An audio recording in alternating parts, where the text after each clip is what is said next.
Eu quero compartilhar com vocês hoje o texto que está em Marcos capítulo 4.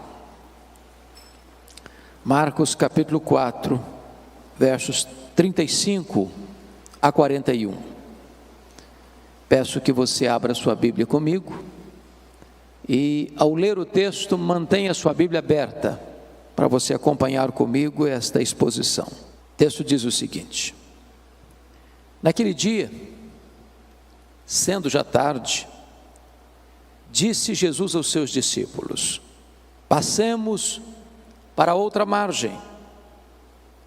E eles, despedindo a multidão, o levaram assim como estava no barco, e outros barcos o seguiam. Ora, levantou-se grande temporal de vento, e as ondas se arremessavam contra o barco, de modo que o mesmo já estava a encher-se de água. E Jesus estava na popa, dormindo sobre o travesseiro. Todos o despertaram e lhe disseram: Mestre, não te importa que pereçamos? E ele, despertando, repreendeu o vento e disse ao mar: acalma-te, emudece. E o vento se aquietou e fez-se grande bonança. Então lhes disse: por que sois assim tímidos? Como é que não tendes fé? E eles, possuídos de grande temor, diziam uns aos outros: quem é este, que até o vento e o mar lhe obedecem? Amém? Eu queria pensar com vocês sobre o seguinte tema: não desanime, não tenha medo, Jesus está no controle. À guisa de introdução, quero falar 4 fatos que são importantes para a nossa reflexão nesta manhã. O primeiro deles é que as tempestades da vida existem, e elas são reais, elas estão absolutamente presentes na nossa vida, porque são inevitáveis. Elas chegam, e chegam para todos. Chegam para aqueles que estão no palácio e aqueles que estão na choupana, para os mais cultos aos iletrados. As tempestades são democráticas, elas vêm, mas hoje ou mais amanhã, elas vêm, são inevitáveis, não tem como você se blindar, não tem como você viver numa redoma de vidro. A vida não se desenrola num parque de diversões. A vida não é um jardim grinaldado de flores. Cruzamos desertos tórridos, vales escuros, enfrentamos lutas, lágrimas rolam pelo nosso rosto, a dor aperta o nosso coração. Essa é a realidade da vida. A segunda verdade que eu gostaria de lhes dizer à guisa de introdução é que as tempestades não apenas são inevitáveis, elas são também imprevisíveis. Chegam de súbito, sem mandar aviso prévio. Você acorda de manhã, está tudo bem, e quando você vai dormir, seu rosto está banhado de lágrimas. É um acidente, é uma doença súbita, é um divórcio traumático, é um luto doloroso, é uma perda financeira radical, É uma situação que você jamais imaginava que pudesse acontecer na sua vida, mas acontece. Pegando você de surpresa, botando a sua vida de ponta cabeça. Mas a terceira verdade, ainda na linha da introdução da mensagem, é que as tempestades não são apenas inevitáveis e imprevisíveis. Em terceiro lugar, elas são inadministráveis tantas vezes. As coisas fogem do seu controle. Você quer ir para a direita e o seu barco é jogado com fúria para a esquerda. Você quer avançar e você recua. Aquilo que parecia tão fácil de resolver, de repente se transforma num monstro na sua vida e você não consegue mais resolver. É um filho criado com todo zelo, que de repente entra na adolescência, se envolve com coisas perigosas, amizades perigosas, se desvia, entra nas drogas, transtorna a família.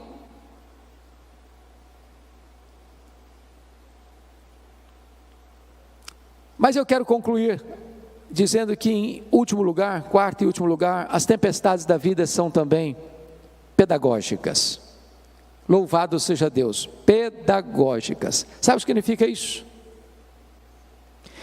Tudo que vem à sua vida, por mais carrancuda que seja essa providência, pode isso estar fora do seu controle, mas não está fora do controle de Deus. Deus tem um plano nisso. Deus vai usar essa experiência dolorosa de tempestade, não para destruir você, mas para tonificar as musculaturas da sua alma, não para levar você ao naufrágio, mas para conduzir você a uma experiência mais profunda com Ele.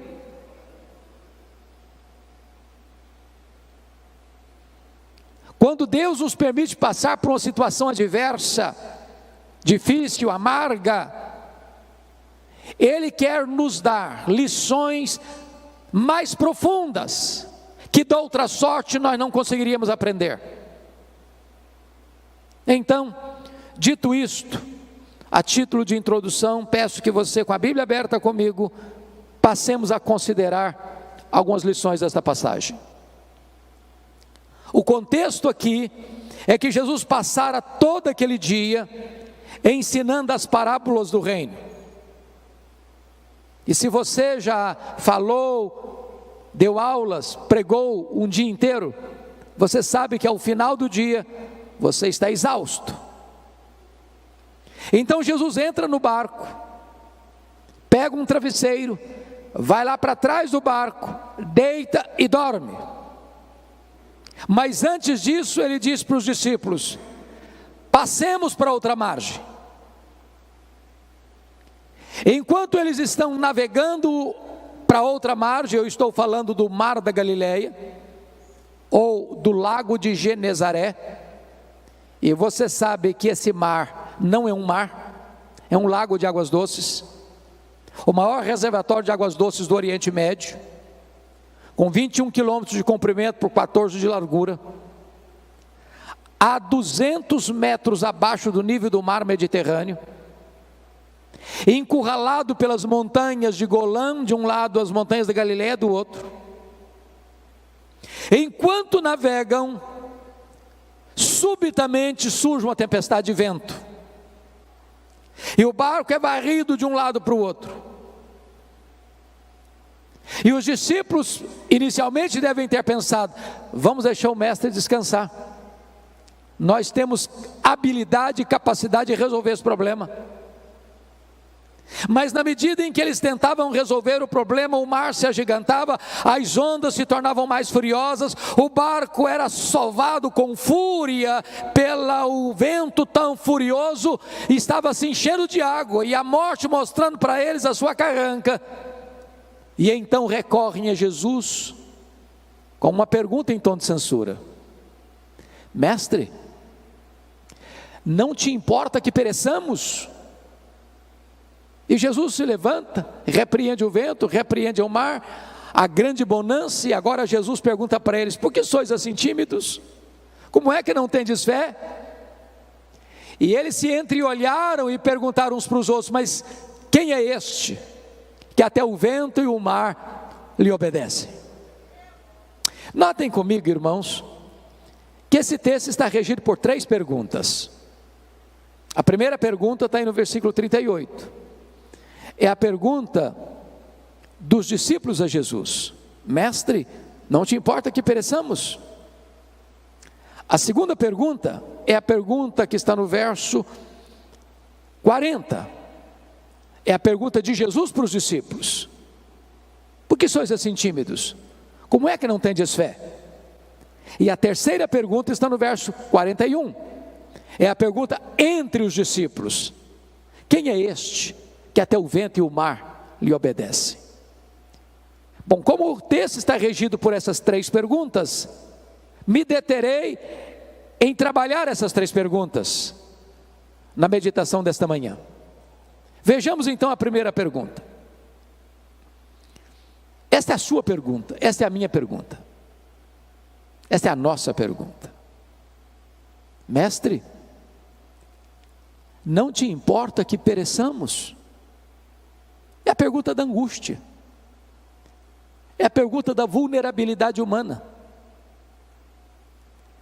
é a pergunta das fraquezas humanas, é a pergunta de alguém que está enfrentando um problema e não sabe como resolvê-lo, está enfrentando uma doença e a medicina diz: não tem mais jeito. Está enfrentando uma crise conjugal e parece que não vê nenhuma janela de escape para uma solução que traga paz à alma. A grande pergunta, meus amados, é por que esses discípulos estão fazendo essa pergunta com esse tom de censura a Jesus? Mestre, não te importa que pereçamos? Não estás vendo a nossa dor? Não estás vendo o nosso aperto? Não estás percebendo o nosso perigo? Não vais fazer nada. Mas por que eles estão fazendo essa pergunta? Porque alguma coisa não estava bem resolvida na mente deles. Em primeiro lugar, eles não estavam conseguindo conciliar a obediência à ordem de Jesus: passemos para outra margem, com a tempestade que estava enfrentando. Não é muito difícil nem para você nem para mim entendermos a tempestade que Deus mandou atrás de Jonas. Jonas tinha desobedecido a Deus. E no imaginário nosso comum, a gente pensa assim: quando um crente se afasta de Deus, Deus manda uma tempestade atrás dele, e manda mesmo. Não para destruí-lo, mas para fazê-lo voltar ao caminho da obediência. Agora, como é que eu vou entender que eu estou fazendo a vontade de Deus, eu estou andando com Deus, eu estou obedecendo a uma ordem expressa de Jesus, e a tempestade vem? E a tempestade chega, e o vento contrário começa a me ameaçar. Na cabeça deles, isso não estava bem resolvido, porque a nossa expectativa é essa: se eu estou andando com Deus, vai dar tudo certo, nenhum imprevisto vai acontecer. Mas havia um segundo problema que levou esses discípulos a perguntarem a Jesus nesse tom de censura: Mestre, não te importa que pereçamos? Qual era o segundo problema? Era a urgência da necessidade deles com a demora de Jesus em atendê-los. Por quê? O que Jesus estava fazendo no barco? Estava dormindo. Quem está dormindo não está agindo. E parece-nos que um dos dramas que nós enfrentamos na vida é que quando a coisa pega, quando o calo aperta, quando a dor lateja em nossa alma, quando as lágrimas quentes rolam em nossos olhos, quando a noite parece escura demais, você grita por socorro e só escuta o eco da sua voz. Deixa eu lhes dizer, tem hora, eu vou voltar, filho, pode ficar tranquilo. Tem hora que a demora de Deus nos aflige mais do que o próprio problema. Eu vou ilustrar. Vocês se lembram da Marta? Quando seu irmão Lázaro ficou doente? Jesus estava a um dia de viagem de Betânia, e Marta manda um recado para Jesus assim: está enfermo aquele a quem amas. A casa dela estava cheia de gente. Talvez as pessoas questionando: Marta, será que Jesus vem? Eu falei: ele vem, claro, ele é nosso amigo. E o Lázaro piorando, e Jesus não chega. Aí a pessoa gastou um dia para ir de Betânia, onde Jesus estava. Ao dar o recado, Jesus disse para os seus discípulos assim: o Lázaro morreu. Mas manda um recado para Marta: esta enfermidade não é para a morte, é para a glória de Deus. Quando o emissário retorna no segundo dia, que era um dia para ir, outro dia para voltar, talvez apressadamente já vai dizendo para Marta: Marta, Jesus mandou falar para você que esta enfermidade não é para a morte, é para a glória de Deus. Mas o Lázaro já estava morto e sepultado. Olha o nó na cabeça da Marta. Diz a Bíblia que Jesus fica mais 2 dias onde estava. Se o homem gastou um dia para ir, mais 2 dias que fica, 3 dias. No 4º dia é que Jesus vai. Quando Jesus chega lá, o Lázaro está morto e sepultado há 4 dias. E a primeira palavra que Marta falou para Jesus não foi a saudação Shalom. Foi uma palavra de censura: se tu estiveras aqui, meu irmão não teria morrido, o senhor chegou tarde demais, agora não adianta mais. E Jesus: Marta, teu irmão há de ressurgir. Ela diz: eu sei que vai ressurgir no último dia. E Jesus: Marta, eu não fui, eu não serei, eu sou a ressurreição e a vida. Se você crer, Marta, você verá a glória de Deus. Talvez você, meu amado, que está aqui hoje, minha irmã, você está aguardando um milagre de Deus na sua vida, uma resposta às suas orações há anos. Mas o que eu posso dizer para você é que Deus nunca chegou atrasado. Quando Ele parece chegar atrasado, é porque Ele está preparando algo maior e melhor para a sua vida. Mas sabe por que esses discípulos estão angustiados? Tinha uma terceira razão. Primeiro, que eles não conseguiram conciliar a ordem com o problema. Segundo, eles não conseguiam conciliar a urgência da necessidade com a demora. E a terceira razão, eles não conseguiam conciliar a angústia avassaladora com o silêncio de Jesus. Porque se ele está dormindo, ele não só não está trabalhando, mas também não está falando. E eu vou lhes dizer que o silêncio de Deus grita mais alto nos nossos ouvidos do que o ruído mais barulhento das circunstâncias mais adversas.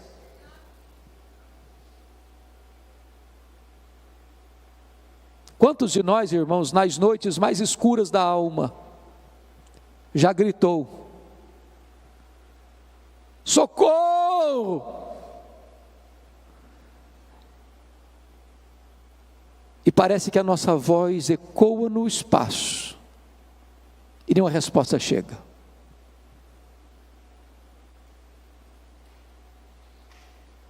Mas quando Deus está em silêncio, Ele não está inativo. Ele não perdeu o controle.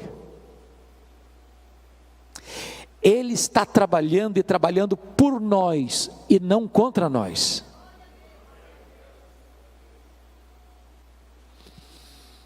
Pois bem, diz a Bíblia então que Jesus se levanta, repreende o vento, repreende o mar, e é uma grande bonança. Me impressiona, entretanto, observar que numa segunda ocasião, quando houve uma tempestade, aí Jesus não estava dentro do barco. Vocês se lembram disso, está registrado em Mateus 14.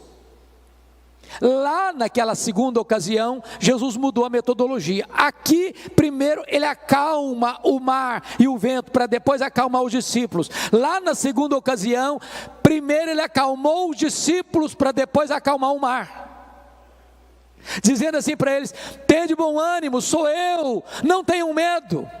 Só então ele acalmou o mar. A pergunta é: por que ele mudou de metodologia?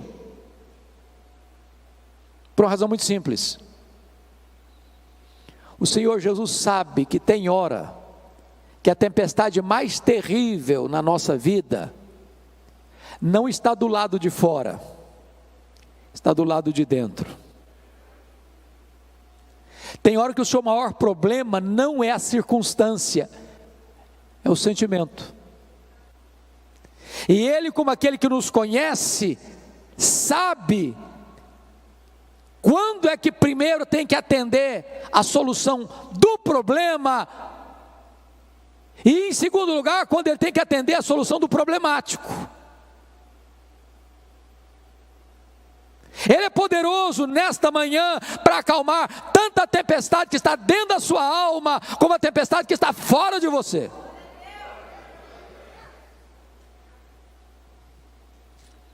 E depois que ele acalmou o mar, diz o texto no verso 40, que Jesus pergunta assim: por que sois assim tímidos? Como é que não tendes fé? Em outras palavras, por que vocês estão com medo? Agora, só convido você para se transportar para aquela circunstância, para aquela ocasião, e perguntar assim: se você estivesse lá dentro daquele barco, você estaria com medo?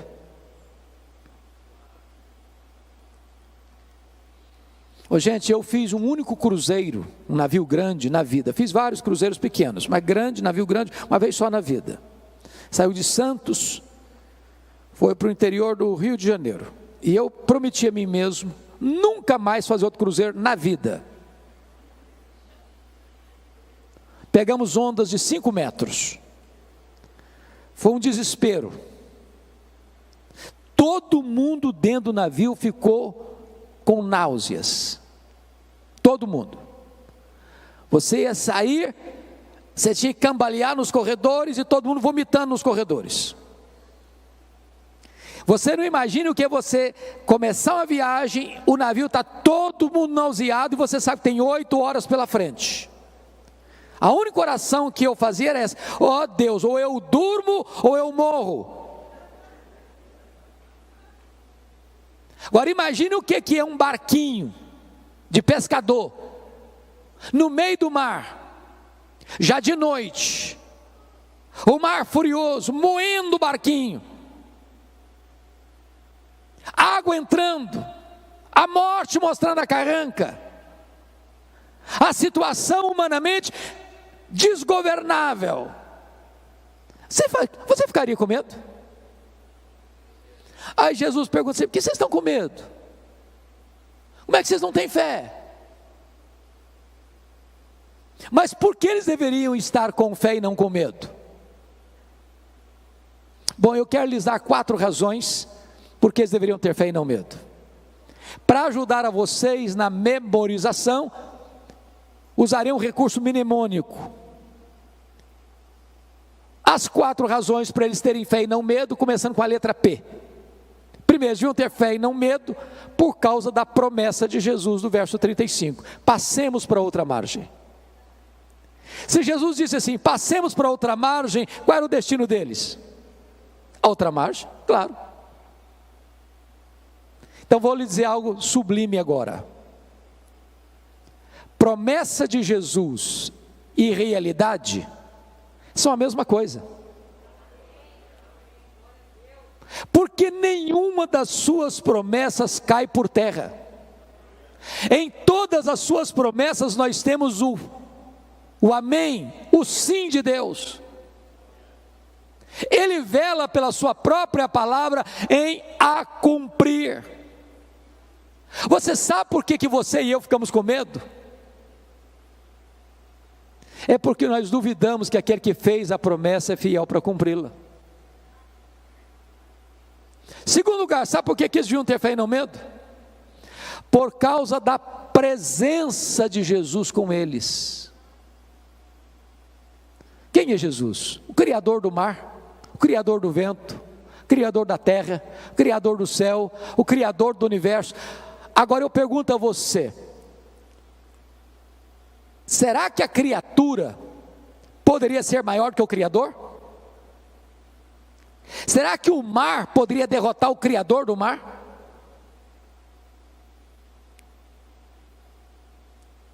Aquele que criou todas as coisas estava dentro daquele barco. Aquele barco não podia afundar com o Criador do universo, o Filho de Deus. E Jesus prometeu para você e para mim o seguinte: eis que eu estou convosco todos os dias até a consumação dos séculos. Nós não vencemos porque somos fortes, nós vencemos porque o Todo-Poderoso está conosco. Terceiro lugar, sabe por que deviam ter fé e não medo? Primeiro, por causa da promessa. Segundo, por causa da presença. Terceiro, por causa da paz de Jesus. Eu pergunto a vocês, o que Jesus estava fazendo dentro daquele barco? Dormindo. Agora, tem uma pergunta importante a fazer. Ele sabia que a tempestade viria? É óbvio que sim, claro. E se sabia, por que dormiu? Porque sabia que tudo estava sob controle. O que é paz? Paz não é ausência de tempestade. Paz é você saber que apesar da tempestade, tudo está sob controle. Não sob o seu controle, sob o controle de Jesus. Você pode ter paz no vale. Você pode ter paz na tempestade. Mesmo que as rédeas tenham saído das suas mãos, Deus continua com as mãos no leme da sua história.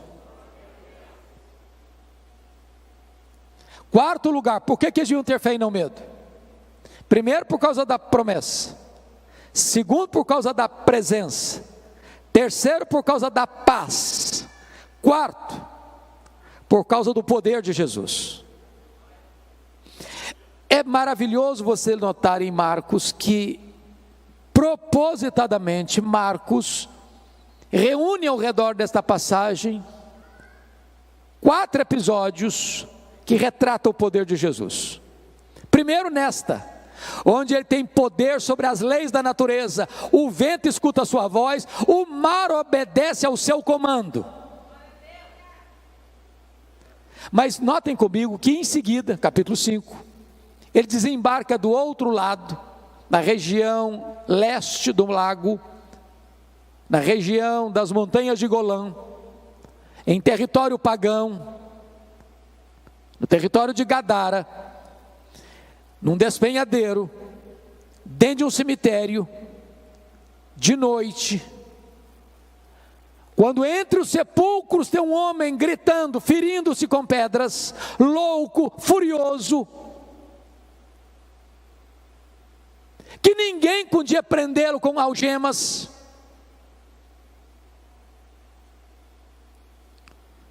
E quando Jesus entra, e a cena era de medo, porque tudo que você não espera ver dentro de um cemitério de noite, a gente viva. E aquele homem se prostra diante de Jesus,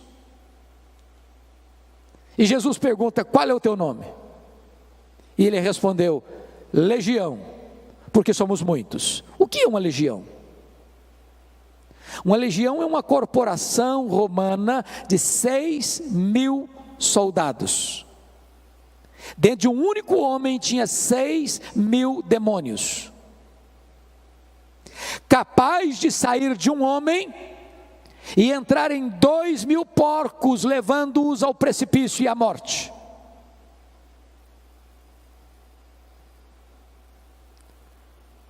Mas Jesus liberta aquele homem. Jesus transforma aquele homem.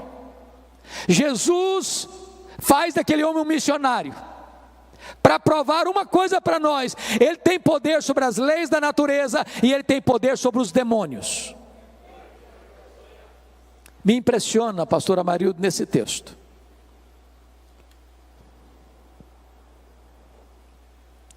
porque os demônios fizeram alguns pedidos para Jesus. O demônio não ora, mas faz pedido. Primeiro pedido: não nos atormentes antes do tempo. Segundo pedido: não nos mandes para fora do país.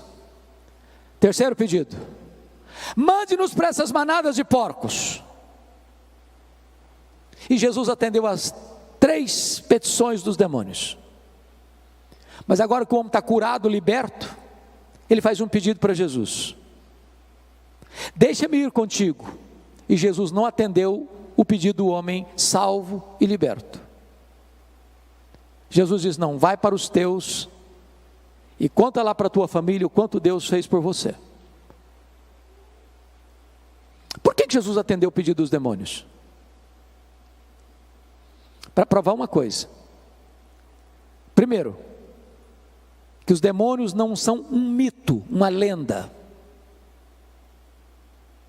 Segundo, para mostrar para o mundo inteiro o poder destruidor dos demônios na vida de uma pessoa, capaz de sair de um único homem que era foragido da justiça, ninguém conseguia botar mais a mão nele, ele quebrava a algema, a família tinha enjeitado a ele, a sociedade tinha enjeitado a ele, os vivos tinham enjeitado a ele, vivia entre os mortos.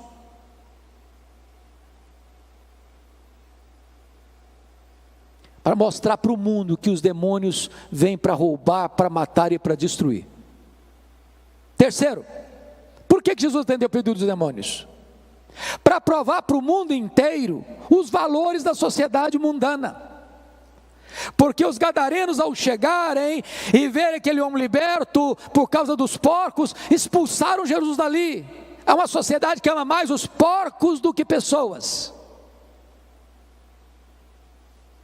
Quarto, sabe por que Jesus atendeu o pedido dos demônios? Para provar para o mundo inteiro que quem manda é Jesus. Os demônios ficam se Jesus permitir, os demônios saem se Jesus mandar. Quem domina e tem poder sobre os demônios é Jesus. Quem tem as chaves da morte e do inferno é Jesus.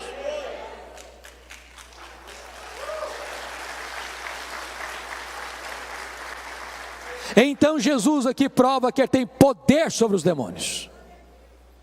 Mas quando você segue a leitura em Marcos 5, Jesus demonstra poder, agora não só sobre as naturezas, não só sobre os demônios, mas sobre a enfermidade, porque tem uma mulher hemorrágica, 12 anos esvaindo-se em sangue, a medicina não resolve o seu problema, o seu dinheiro está se acabando com tratamentos que não tiveram qualquer efeito para ela, e ela pensou: se eu apenas tocar na orla das vestes do Senhor Jesus, eu ficarei livre do meu mal. E ela tocou na orla das vestes de Jesus, e a hemorragia estancou-se no mesmo momento. Sabe por quê? Porque Jesus tem poder sobre a natureza, poder sobre os demônios e poder sobre as enfermidades. A última palavra não é da ciência, a última palavra não é da medicina, a última palavra é do Deus vivo, é do Filho de Deus.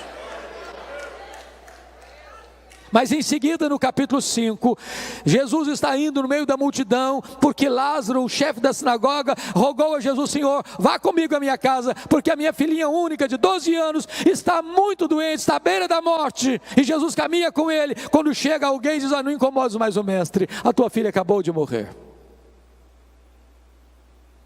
O desespero, a dor, a angústia, filha única. E Jesus olha para ele e diz: não temas, Jairo, crê somente. E Jesus chegou na casa de Jairo, a menina estava ainda estendida na cama, o seu corpo sem vida. Jesus se aproxima e diz: menina, talita cumi. Significa: menina, está na hora de acordar, está na hora de levantar. E a morte escuta a voz de Jesus, e a menina ressuscita. Sabe por quê? Porque Jesus tem poder sobre a natureza, tem poder sobre os demônios, tem poder sobre a enfermidade, tem poder sobre a morte. Ele é a ressurreição e a vida. Ele entrou nas entranhas da morte, ele matou a morte, ele ganhou vitória sobre a morte, e ele se levantou com um corpo de glória. E ele promete para você que, se você crer nele, você nunca morrerá eternamente, porque você e eu também teremos um corpo de glória semelhante ao corpo da glória do Senhor Jesus Cristo. E você pode olhar como Paulo para a morte e dizer: onde está a morte, a tua vitória? Onde está a morte, o teu aguilhão? Tragada foi a morte pela vitória. O nosso Senhor tem poder sobre a morte.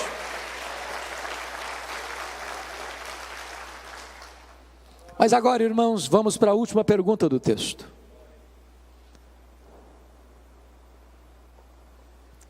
Eu fico imaginando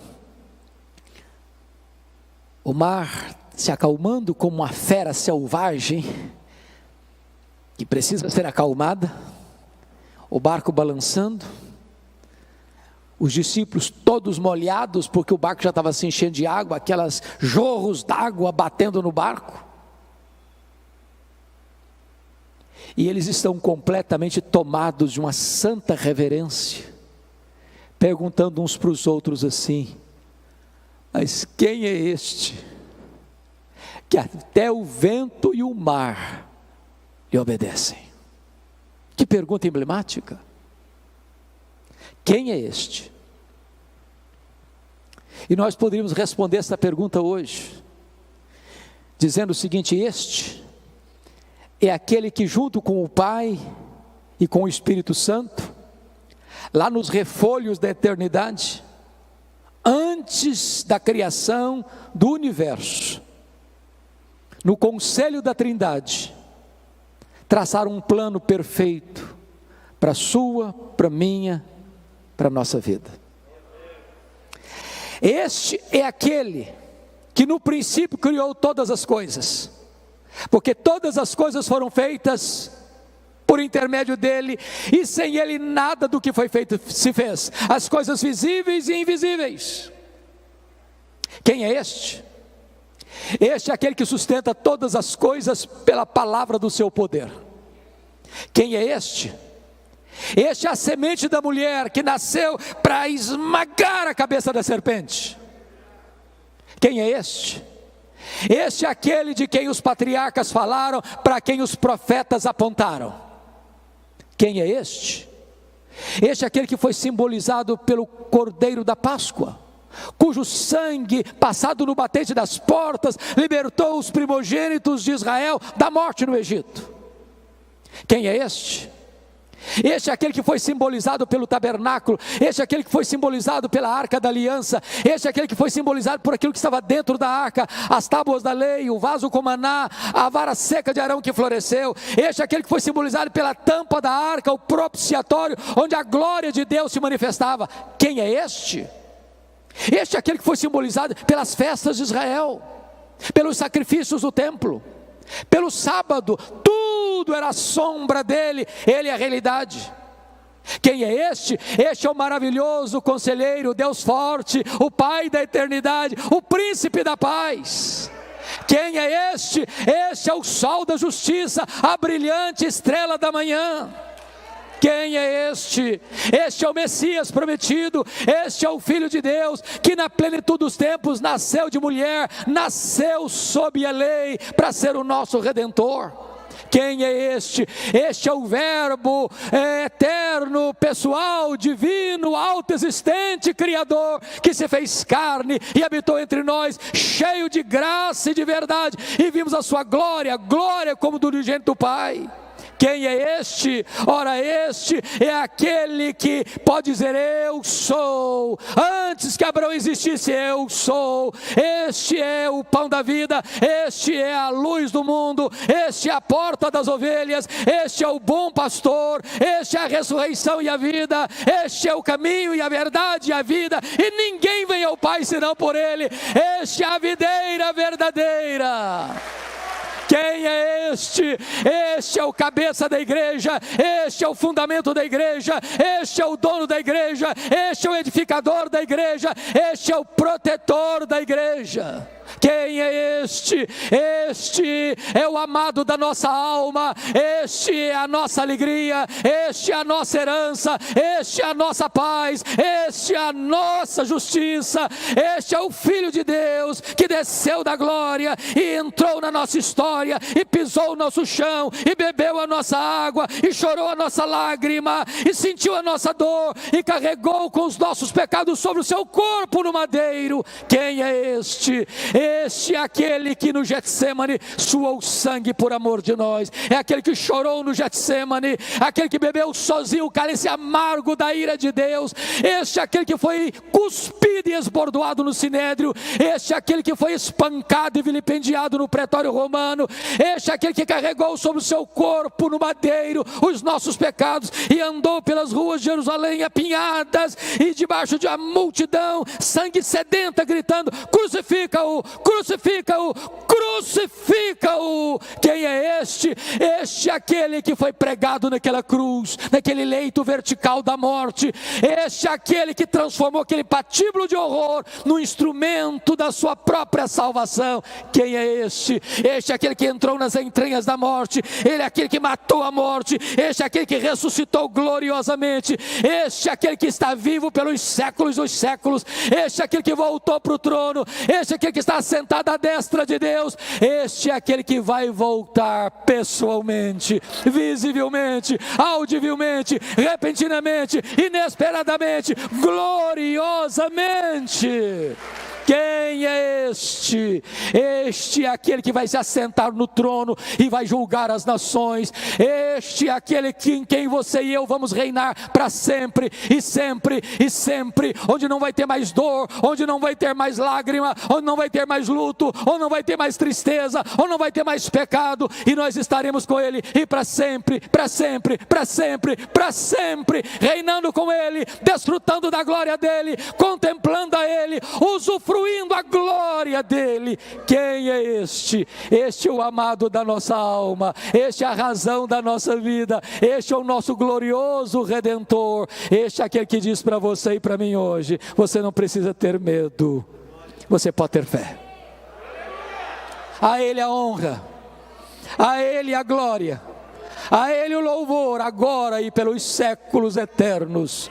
Aleluia. Amém.